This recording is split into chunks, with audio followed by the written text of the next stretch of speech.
Europe 1. En direct d'Édimbourg. Vote to save our United Kingdom. Thomas Soto.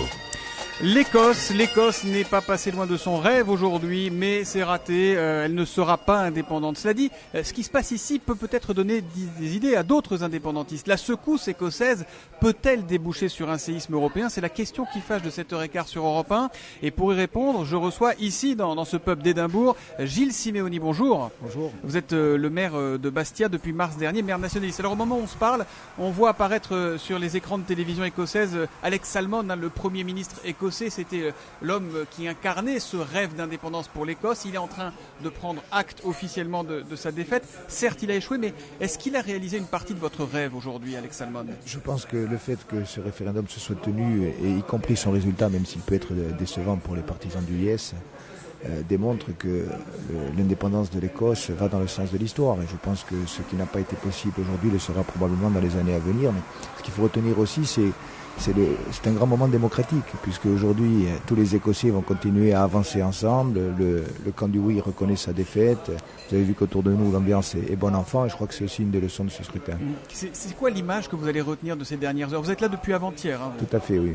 Écoutez, moi je découvre et l'Écosse et la ville. C'est vrai qu'Édimbourg est une ville de rêve. Alors à la fois c'était très moderne, et puis en même temps on a l'impression d'être un peu hors du temps avec ces châteaux gothiques, ce brouillard. Ce sont des moments forts, effectivement. Alors on vous voit venir un petit peu, Gilles Simeoni. Si l'Écosse peut le faire, pourquoi pas nous en Corse? Ça dit quand même une différence fondamentale, c'est qu'ici il n'y a pas et il n'y a jamais eu de lutte armée. C'est quand même pas le même contexte. On peut pas superposer l'Écosse et la Corse. Mais vous savez, les situations sont différentes. Il n'y a pas de lutte armée en Écosse, vous l'avez dit, et c'est important aussi de dire que les peuples se battent pour leur identité et pour le respect de leurs droits, mais qu'ils le font dans le respect de la règle démocratique. C'est en tout cas ce à quoi je crois fondamentalement.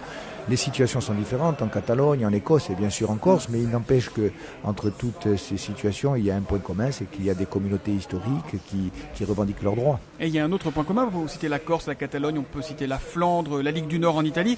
À chaque fois, ce ne sont pas forcément les partis les plus ouverts vers les autres qui réclament l'indépendance. Est-ce qu'il n'y a pas un risque de repli, d'entre-soi qui est dangereux? Il y a toujours un risque de repli et d'exclusion, a fortiori dans le nationalisme par rapport à l'histoire, mais je crois que ce qui est fondamental, c'est de dire que notre nationalisme est un nationalisme d'ouverture, un nationalisme de tolérance, de démocratie, et vous avez vu que le camp du oui était précisément pour plus de justice sociale et plus d'intégration européenne. Autre différence fondamentale, économiquement, l'Écosse a des ressources, elle représente grosso modo entre 8 et 10% du produit intérieur brut britannique. C'est pas exactement le cas de la Corse. La Corse, c'est 0,4%. Tout à fait. Et d'ailleurs, vous savez, je soutiens l'indépendance en Écosse, mais j'ai une démarche tout à fait pragmatique en Corse. Et nous sommes très loin, y compris de l'autonomie écossaise telle qu'elle se vit depuis 15 ans. Donc il faut y aller de façon très pragmatique et effectivement construire son autonomie ou son indépendance, y compris au plan économique.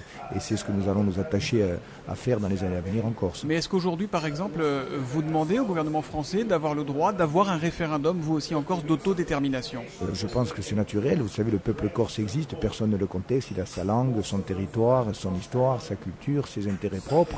Ceci étant, je crois que dans l'Europe qui est en train de se construire, il faut aussi penser à un modèle qui permette aux peuples et aux nations sans État de trouver leur chemin, de trouver leur forme institutionnelle adaptée à leur situation.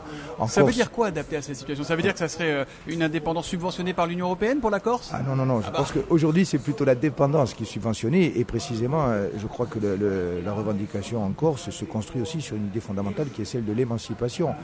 Donc ce seront les Corses qui décideront de ce qui leur paraît le statut le mieux adapté. En ce qui me concerne, je pense que pour les années à venir, un statut de très large autonomie, à l'instar de ce qui se fait en Écosse depuis 1997, serait tout à fait satisfaisant. Mais on a l'impression que les Corses veulent, contrairement peut-être aux Catalans, qui revendiquent vraiment leur indépendance, ils veulent tous les avantages de l'autonomie, mais ils veulent aussi qu'on leur tende la main, qu'on leur donne des sous, voilà, qu'on les aide. On prend les avantages, on laisse les inconvénients. Je crois que vous vous taquinez un peu parce que nous sommes tôt le matin. Non. Je crois qu'on s'assume, on prend les avantages, on assume aussi les inconvénients, et puis on avance en construisant un pays moderne, et nous aurons besoin de toutes les énergies pour le faire.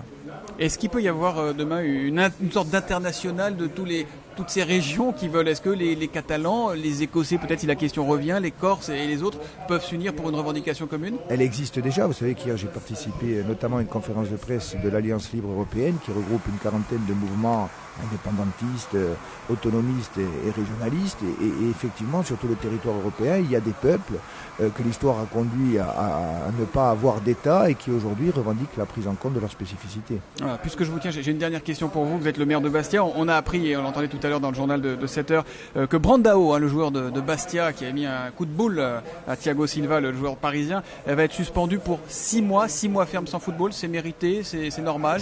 Je ne connais pas la jurisprudence en la matière. J'ai l'impression que la commission a fait preuve de fermeté. Maintenant, je pense et j'espère que Bastia va continuer.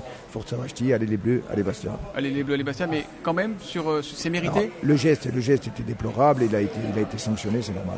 Merci beaucoup Gilles Simeoni d'avoir été en direct. Vous restez encore un petit peu là, Edimbourg, oui, ou vous partez un petit peu, mais je vais rentrer en Corse. Ouais, comme c'est pas indépendant, vous retournez chez vous. Merci d'avoir été en direct ce matin pour la question qui fâche de 7h15 sur Europe 1. Maxime, je vous laisse la parole et je vous rappelle ces résultats qui sont maintenant définitifs. C'est bien le non à l'indépendance qui l'emporte avec quasiment 55,4% des voix selon les tout derniers résultats qui s'affichent. Et en ce moment, le Premier ministre Salmond est en train de faire un discours pour prendre acte de sa défaite, saluer ses supporters et saluer également les vainqueurs, le camp du oui. Merci beaucoup.